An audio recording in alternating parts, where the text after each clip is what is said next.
The House will come to order.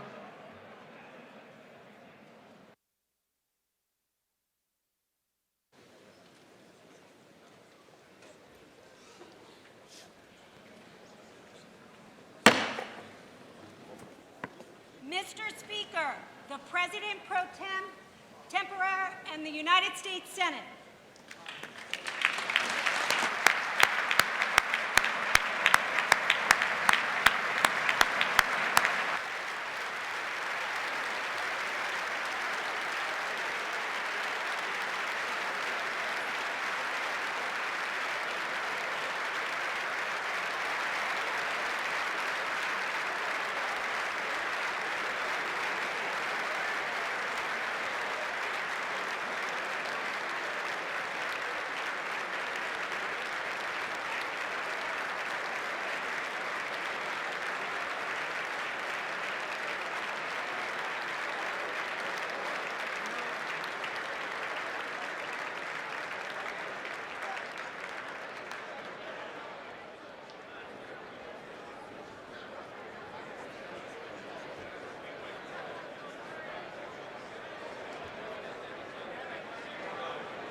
The joint meeting will come to order.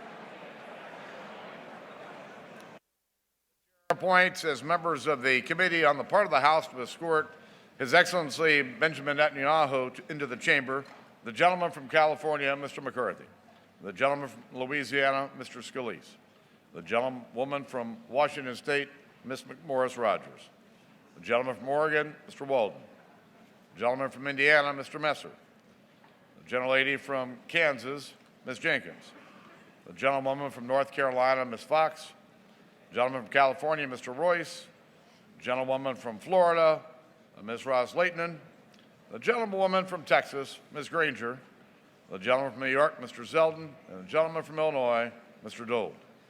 The gentleman from Maryland, Mr. Hoyer, the gentleman from New York, Mr. Crowley, the gentleman from New York, Mr. Israel, the gentleman from New York, Mr. Engel, the gentlewoman from New York, Ms. Lowy, the gentleman from New York, Mr. Nadler, the gentleman from Florida, Mr. Hastings, the gentleman from Florida, Mr. Deutsch, the gentleman from California, Mr. Sherman, the gentlewoman from California, Ms. Hahn, the gentleman from Colorado, Mr. Polis.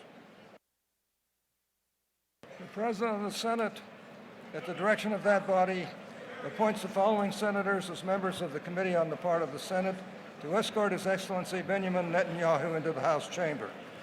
The Senator from Kentucky, Mr. McConnell. The Senator from Texas, Mr. Cornyn. The Senator from South Dakota, Mr. Thune. The Senator from Wyoming, Mr. Barrasso. The Senator from Mississippi, Mr. Wicker. The Senator from Tennessee, Mr. Corker. The Senator from Illinois, Mr. Durbin. The Senator from New York, Mr. Schumer.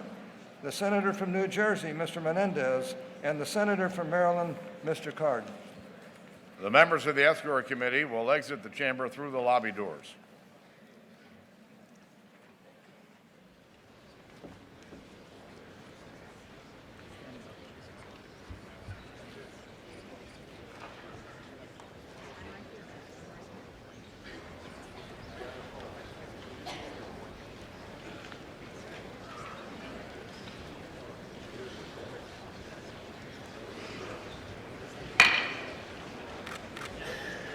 Mr. Speaker, the acting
Members of Congress, I have the high privilege and distinct honor of presenting to you the Prime Minister of Israel, His Excellency Benjamin Netanyahu.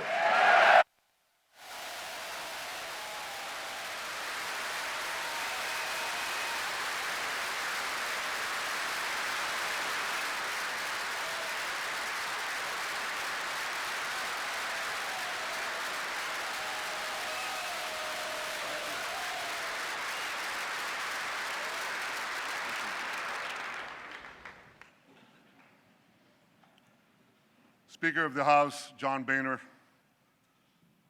President Pro Tem, Senator Orrin Hatch, Senate Majority Leader Mitch McConnell, House Minority Leader Nancy Pelosi, and House Majority Leader Kevin McCarthy.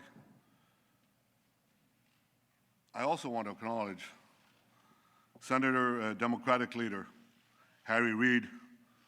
Harry, it's good to see you back on your feet.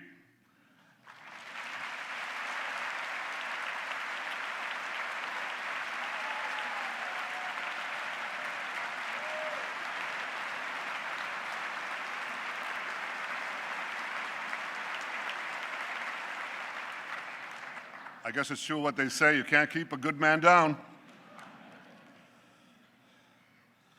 My friends, I'm deeply humbled by the opportunity to speak for a third time before the most important legislative body in the world, the U.S. Congress.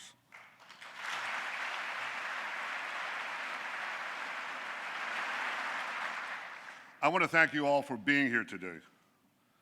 I know that my speech has been the subject of much controversy. I deeply regret that some perceive my being here as political. That was never my intention. I want to thank you, Democrats and Republicans, for your common support for Israel, year after year, decade after decade.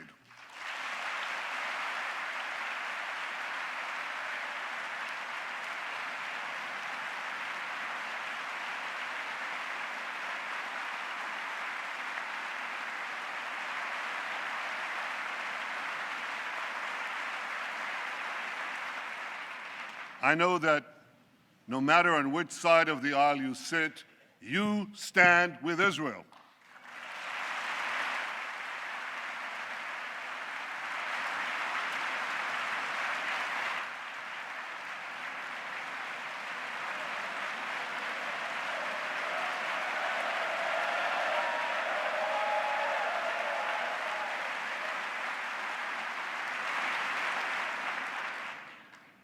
The remarkable alliance between Israel and the United States has always been above politics. It must always remain above politics.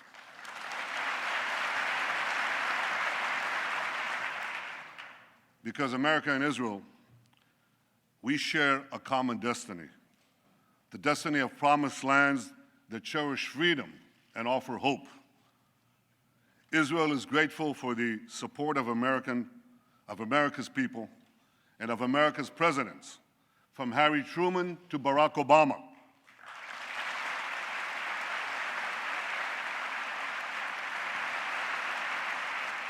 We appreciate all that President Obama has done for Israel. Now, some of that is widely known.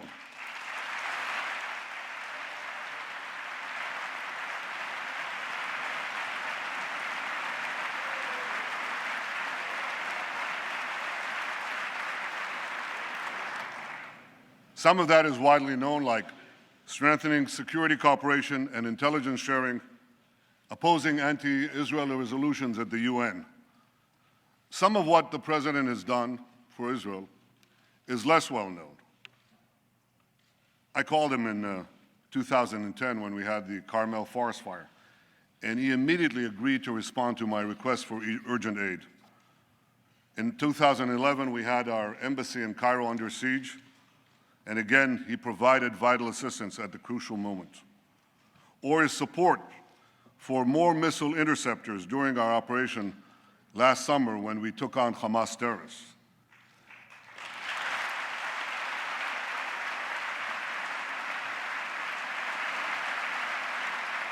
In each of those moments, I called the president, and he was there. And some of what the president has done for Israel might never be known because it touches on some of the most sensitive and strategic issues that arise between an American president and an Israeli prime minister. But I know it, and I will always be grateful to President Obama for that support.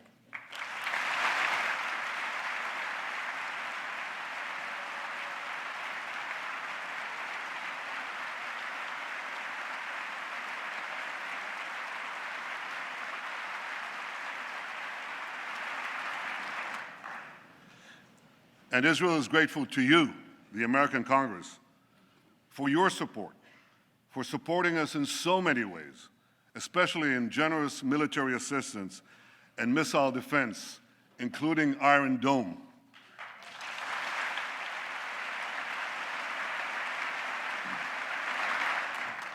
Last summer, millions of Israelis were protected from thousands of Hamas rockets because this Capitol dome helped build our Iron Dome.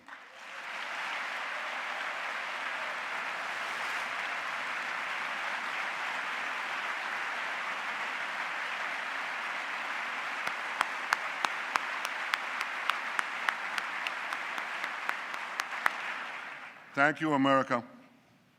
Thank you for everything you've done for Israel.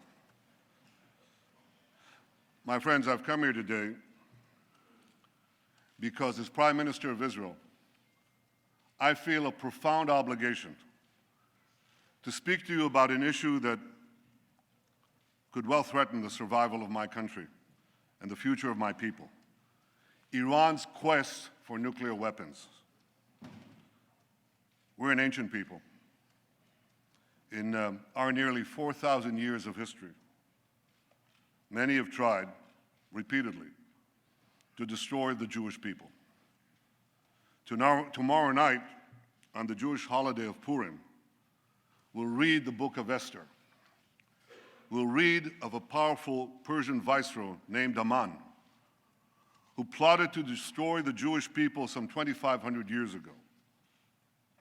But a courageous Jewish woman, Queen Esther, exposed the plot and gained for the Jewish people the right to defend themselves against their enemies.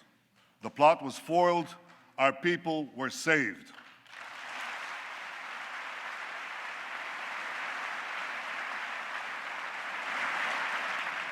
Today, the Jewish people face another attempt by yet another Persian potentate to destroy us. Iran's supreme leader, Ayatollah Khamenei,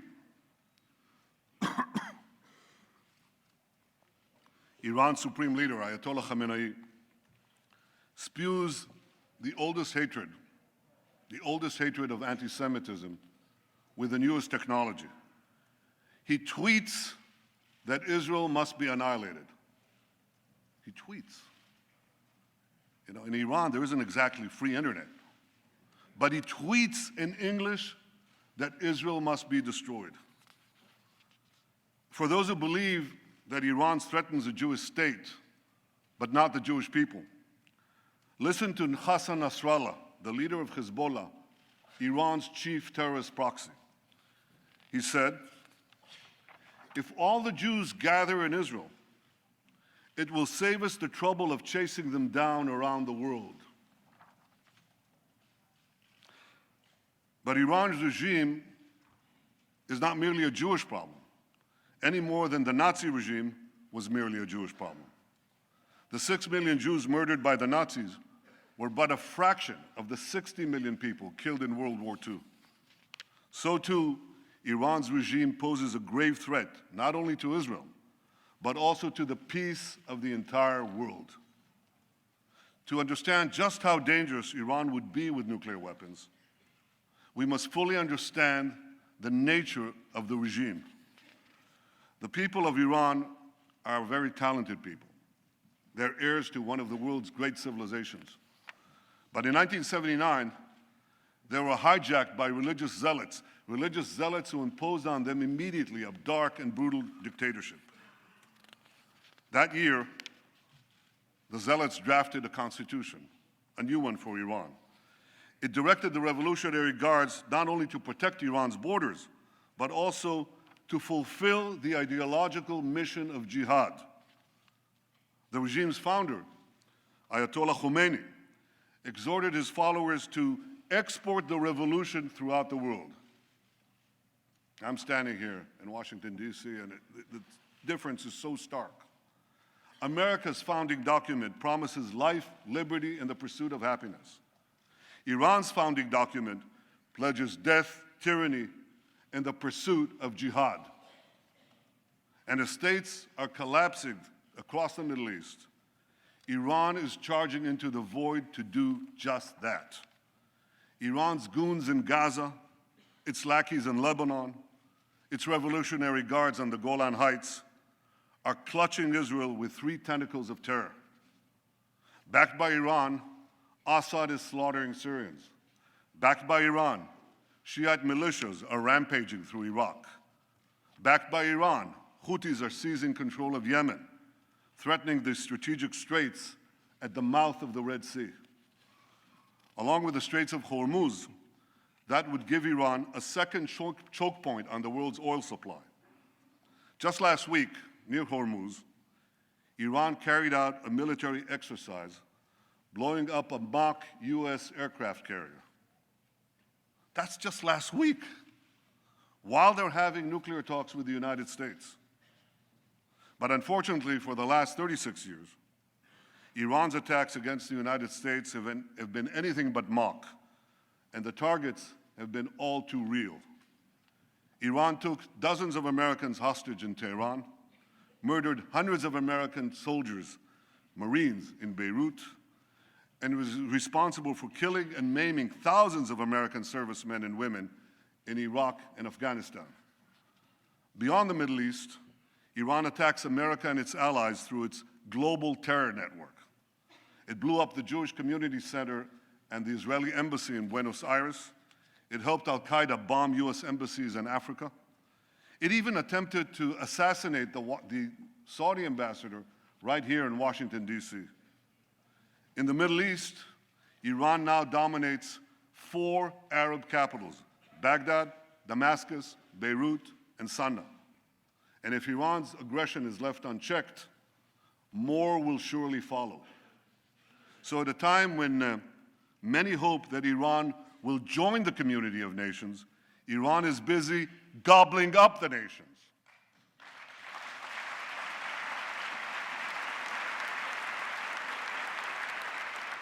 We must all stand together to stop Iran's march of conquest, subjugation, and terror.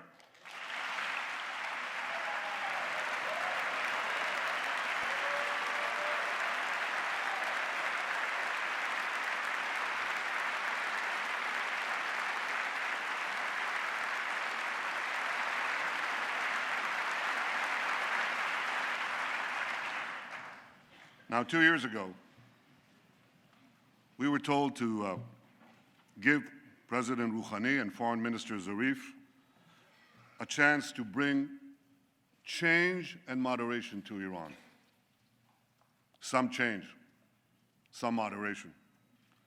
Rouhani's government hangs gays, persecutes Christians, jails journalists, and executes even more prisoners than before.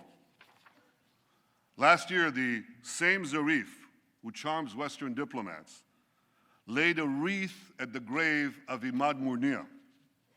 Imad Murnia is the terrorist mastermind who spilled more American blood than any other terrorist besides Osama bin Laden. I'd like to see someone ask him a question about that. Iran's regime is as radical as ever. Its cries of death to America, that same America that it calls the Great Satan, as loud as ever. Now, this shouldn't be surprising, because the ideology of Iran's revolutionary regime is deeply rooted in militant Islam. And that's why this regime will always be an enemy of America. And don't be fooled. The battle between Iran and ISIS doesn't turn Iran into a friend of America. Iran and ISIS are competing for the crown of militant Islam. One calls itself the Islamic Republic, the other calls itself the Islamic State. Both want to impose a militant Islamic empire, first on the region and then on the entire world. They just disagree among themselves who will be the ruler of that empire. In this deadly Game of Thrones, there's no place for America or for Israel. No peace for Christians, Jews, or Muslims who don't share the Islamist medieval creed.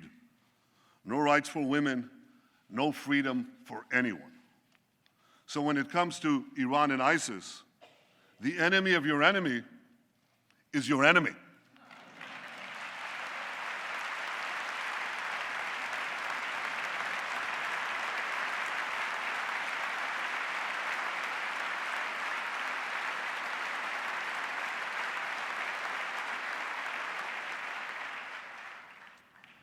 The difference is that ISIS is armed with butcher knives, captured weapons, and YouTube, whereas Iran could soon be armed with intercontinental ballistic missiles and nuclear bombs. We must always remember, I'll say it one more time, the greatest danger facing our world is the marriage of militant Islam with nuclear weapons. To defeat ISIS and let Iran get nuclear weapons would be to win the battle but lose the war. We can't let that happen.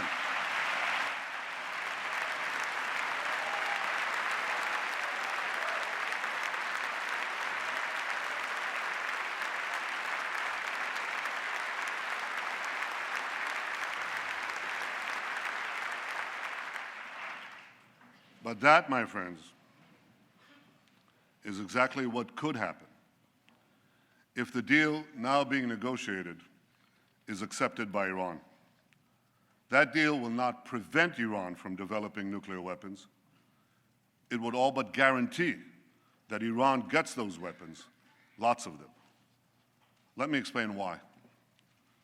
While the final deal has not yet been signed, certain elements of any potential deal are now a matter of public record. You don't need intelligence agencies and secret information to know this. You can Google it. Absent a dramatic change, we know for sure that any deal with Iran will include two major concessions to Iran. The first major concession would leave Iran with a vast nuclear infrastructure, providing it with a short breakout time to the bomb. Breakout time is the time it takes to amass enough weapons-grade uranium or plutonium for a nuclear bomb. According to the deal, not a single nuclear facility would be demolished. Thousands of centrifuges used to enrich uranium would be left spinning. Thousands more would be temporarily disconnected, but not destroyed. Because Iran's nuclear program would be left largely intact, Iran's breakout time would be very short, about a year by US assessment, even shorter by Israel's. And if Iran's work on advanced centrifuges, faster and faster centrifuges, is not stopped, that breakout time could still be shorter, a lot shorter. True, certain restrictions would be imposed on Iran's nuclear program, and Iran's adherence to those restrictions would be supervised by international inspectors. But here's the problem. You see, inspectors document violations. They don't stop them. Inspectors knew when North Korea broke to the bomb, but that didn't stop anything. North Korea turned off the cameras, kicked out the inspectors. Within a few years, it got the bomb. Now we're warned that within 5 years, North Korea could have an arsenal of 100 nuclear bombs. Like North Korea, Iran too has defied international inspectors. It's done that on at least 3 separate occasions: 2005, 2006, 2010. Like North Korea, Iran broke the locks, shut off the cameras.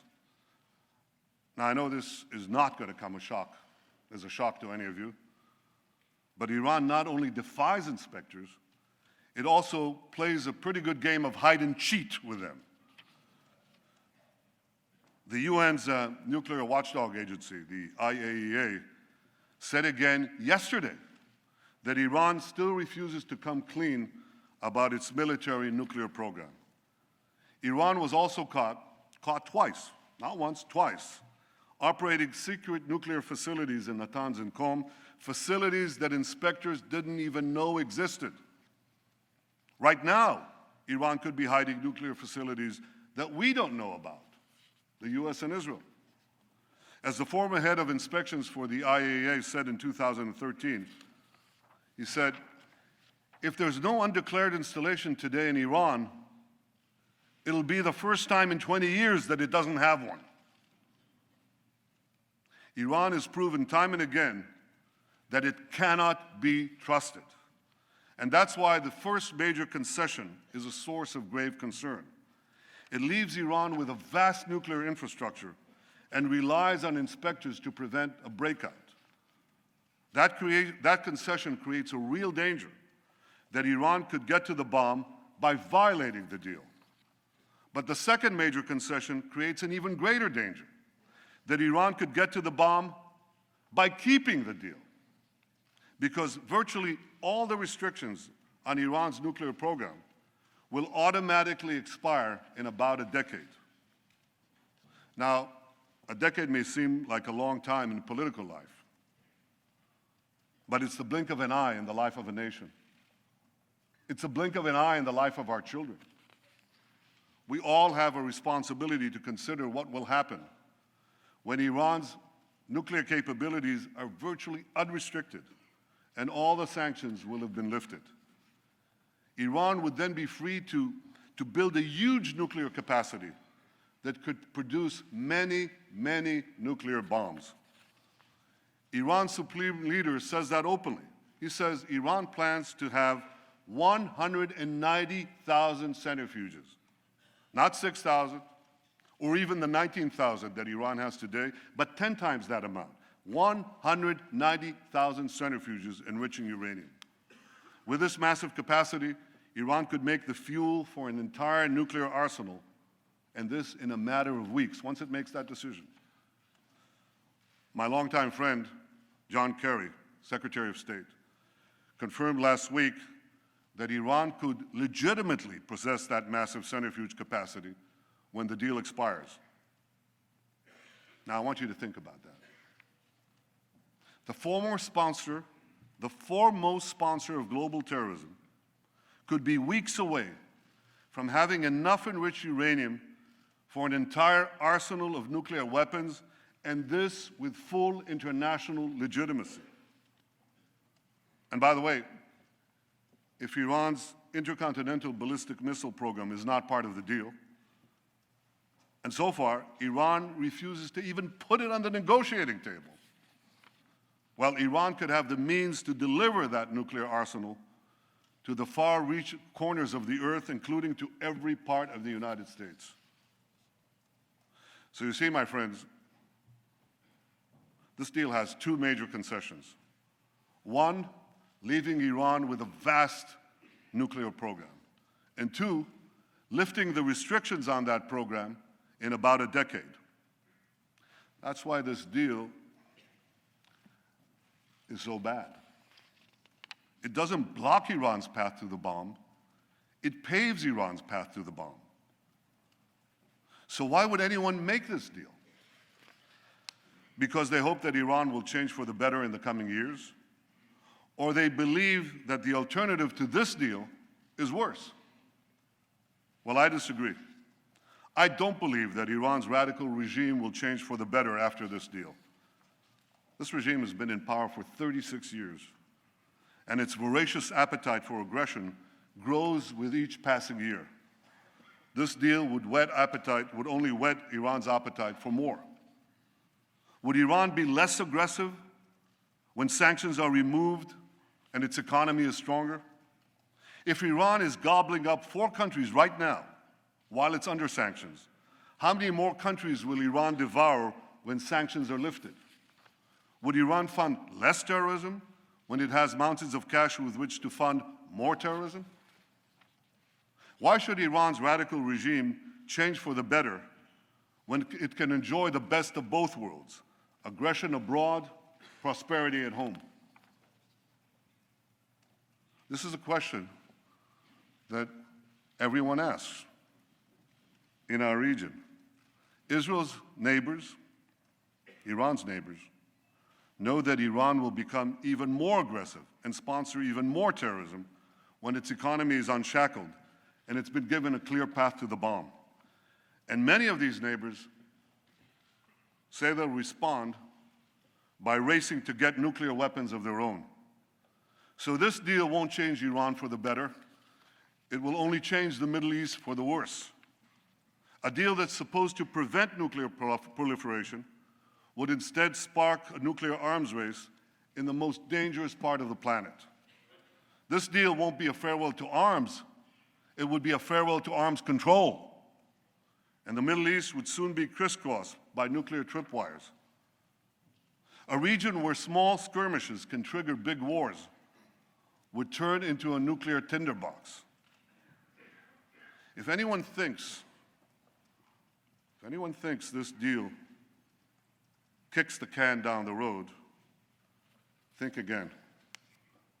When we get down that road, we'll face a much more dangerous Iran, a Middle East littered with nuclear bombs, and a countdown to a potential nuclear nightmare.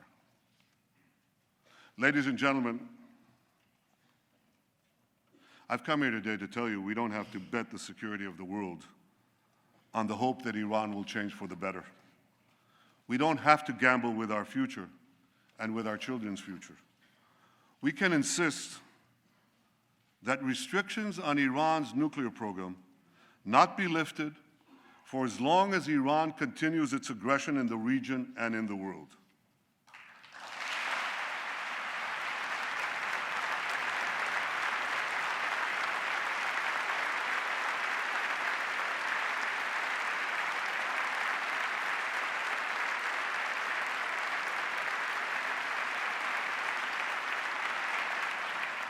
Before lifting those restrictions, the world should demand that Iran do three things. First, stop its aggression against its neighbors in the Middle East. Second,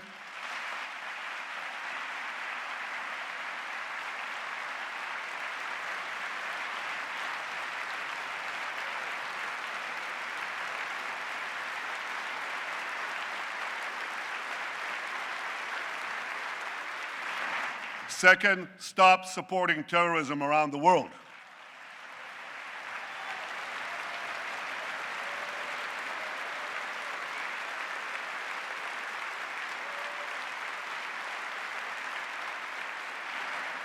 And third, stop threatening to annihilate my country, Israel, the one and only Jewish state.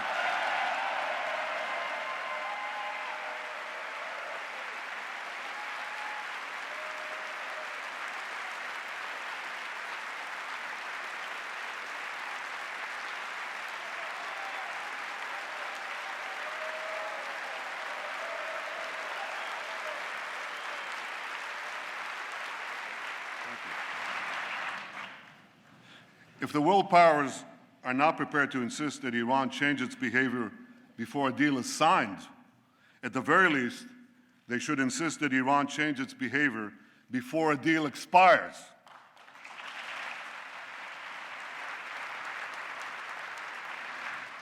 If Iran changes its behavior, the restrictions would be lifted. If Iran doesn't change its behavior, the restrictions should not be lifted.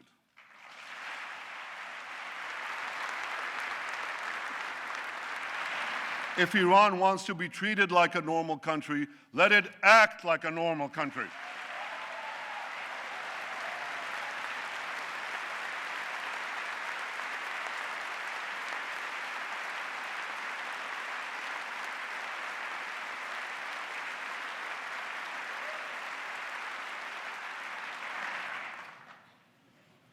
My friends, what about the argument that there is no alternative to this deal? That Iran's nuclear know-how cannot be erased, that its nuclear program is so advanced that the best we can do is delay the inevitable, which is essentially what the proposed deal seeks to do. Well, nuclear know-how without nuclear infrastructure doesn't get you very much. A race car driver without a car can't drive. A pilot without a plane can't fly. Without thousands of centrifuges, tons of enriched uranium, or heavy water facilities, Iran can't make nuclear weapons.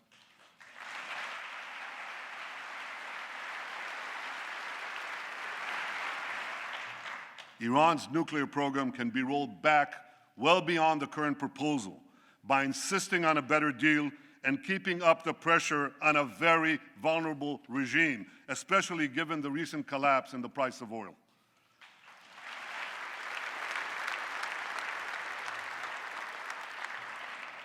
Now, if Iran threatens to walk away from the table, and this often happens in a Persian bazaar, call their bluff. They'll be back because they need the deal a lot more than you do.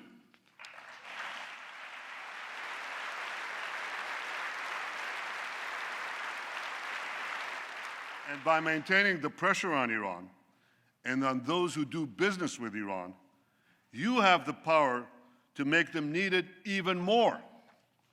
My friends, for over a year, we've been told that no deal is better than a bad deal. Well, this is a bad deal. It's a very bad deal. We're better off without it.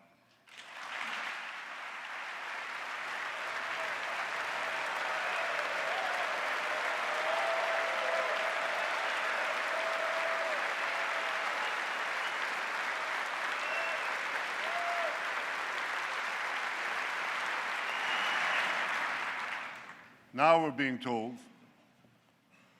that the only alternative to this bad deal is war. That's just not true. The alternative to this bad deal is a much better deal.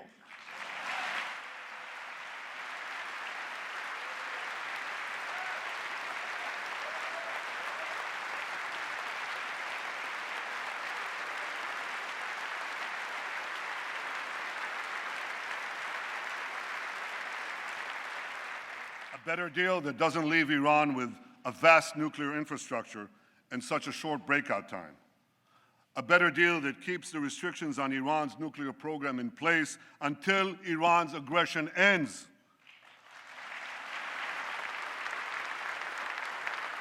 A better deal that won't give Iran an easy path to the bomb.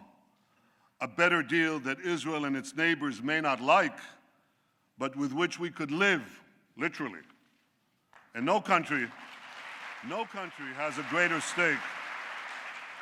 No country has a greater stake than Israel in a good deal that peacefully removes this threat.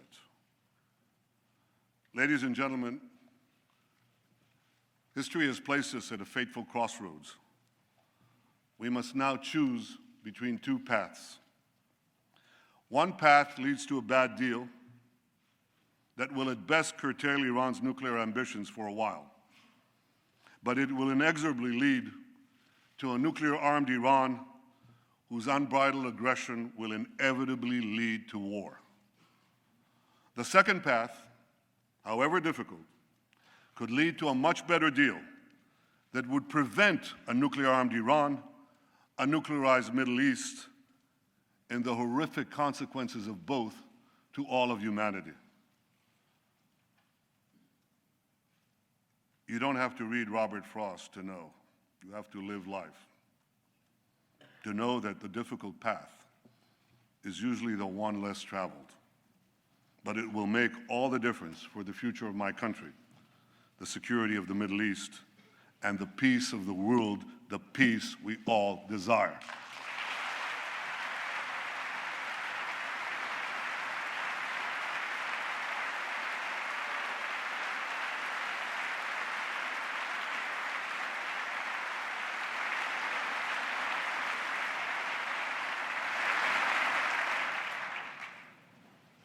My friends, standing up to Iran is not easy. Standing up to dark and murderous regimes never is. With us today is Holocaust survivor and Nobel Prize winner, Elie Wiesel.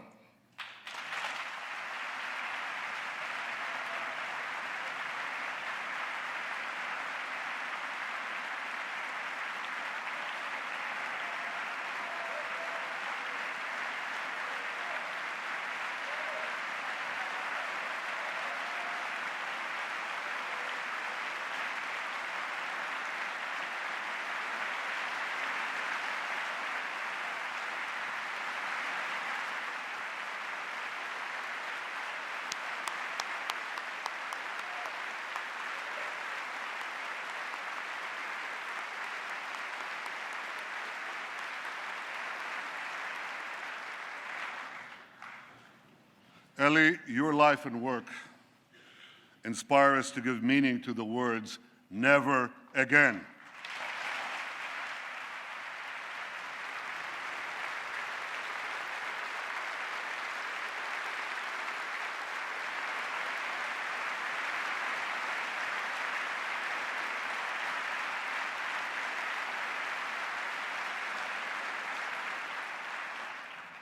And I wish I could promise you, Elie, that the lessons of history have been learned.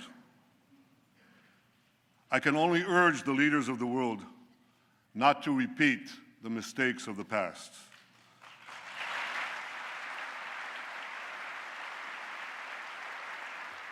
Not to sacrifice the future for the present, not to ignore aggression in the hopes of gaining an illusory peace.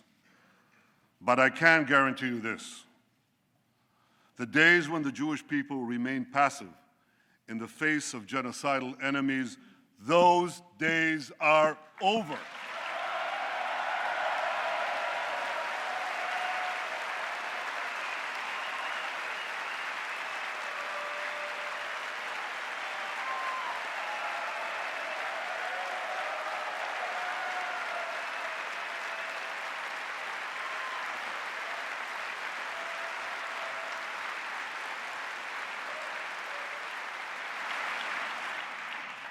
We are no longer scattered among the nations, powerless to defend ourselves. We've restored our sovereignty in our ancient home, and the soldiers who defend our home have boundless courage. For the first time in 100 generations, we, the Jewish people, can defend ourselves.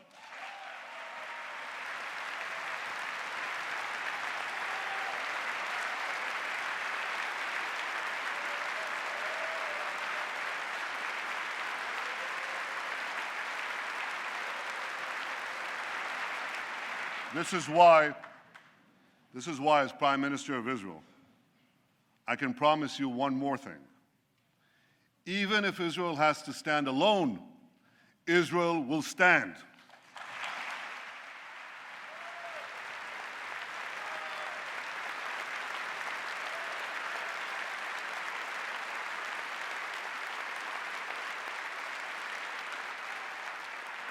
But I know that Israel does not stand alone. I know that America stands with Israel. I know that you stand with Israel.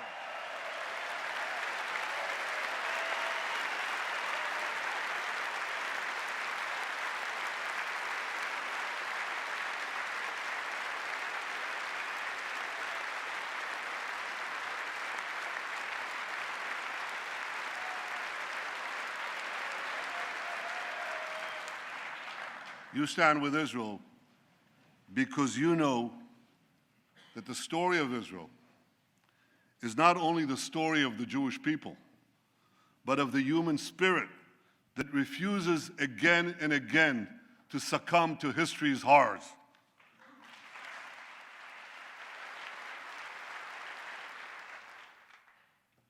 Facing me,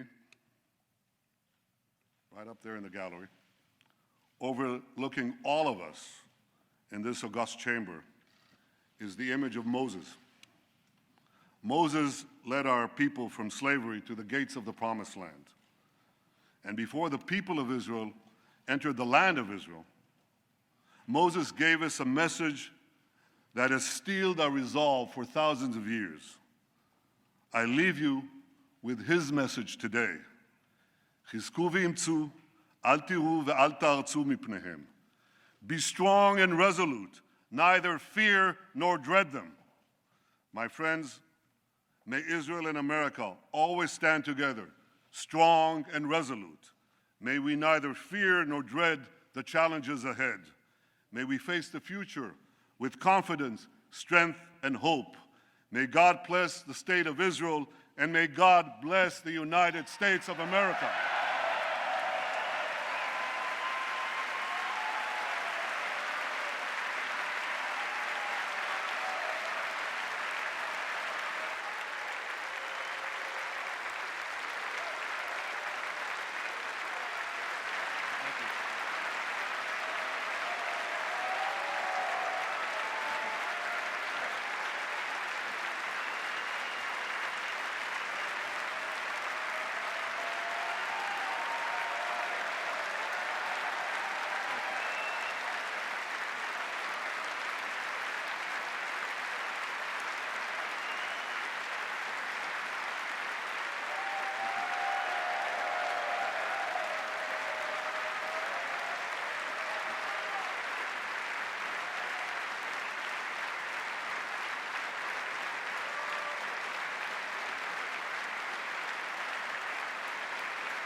תודה רבה. Thank you. Thank you very much. Thank you all. You're wonderful. Thank you, America. Thank you. Thank you.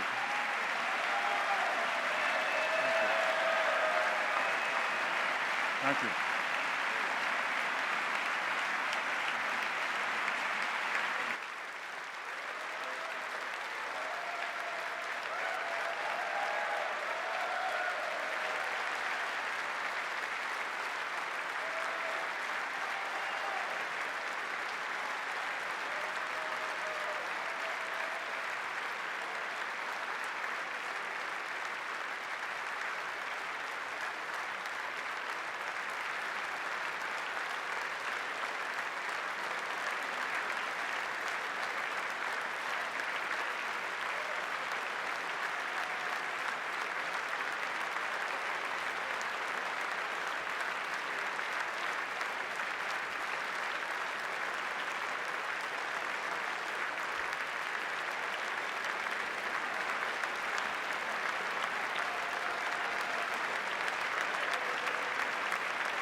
The purpose of the joint meeting having been completed, the chair declares the joint meeting of the two houses now resolved. The House will continue in recess, subject to the call of the chair.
Yeah, why don't you move them a little bit? Do you want a ladder? No.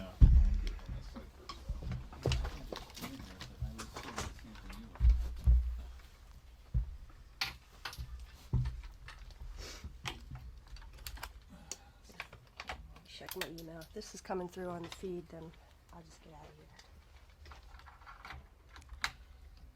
And ambush people outside.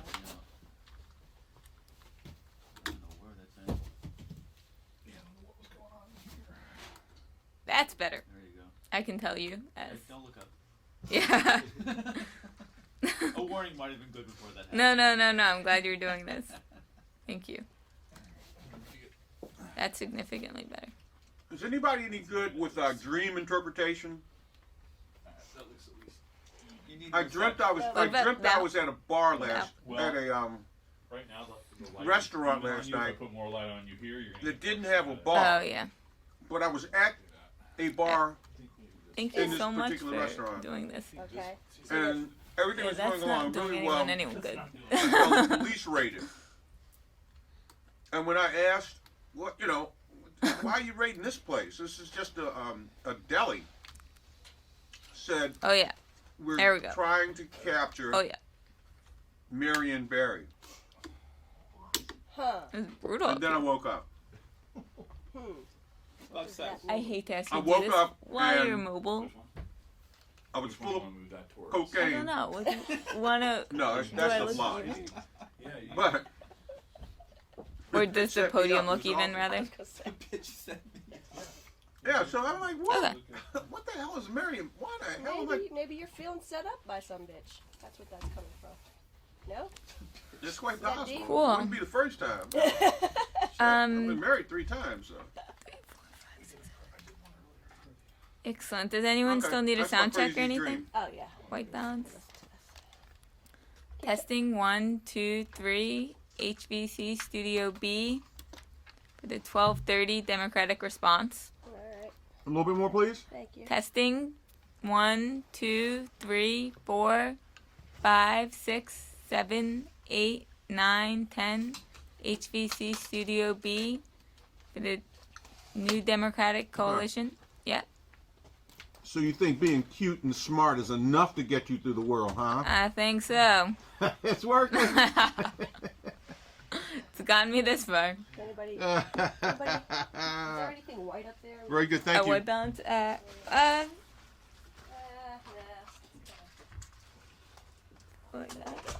What about this? Not bad. Almost white. It's almost white. I got a card if you need it. You got a card? You got Okay. Okay. Oh, he actually has color. Less than this. This is looking oddly pink to me. I got 4-9. Hey, this Thank is you, sire. Ryan in Studio Okay. B It said 5-6. over on the hill. Alright. All right, can I thank check you. in yet? We'll be back. Thanks, guys.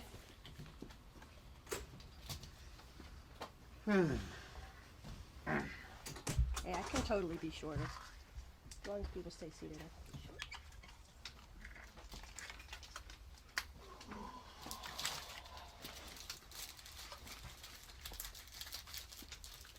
Who's MBN? Middle East Broadcast Network, He's broadcasting. also known as Al Hurra. Yes. Oh, hello. That's a. That door is great exercise, isn't it? It is. It's a puzzle. Sure. There you go.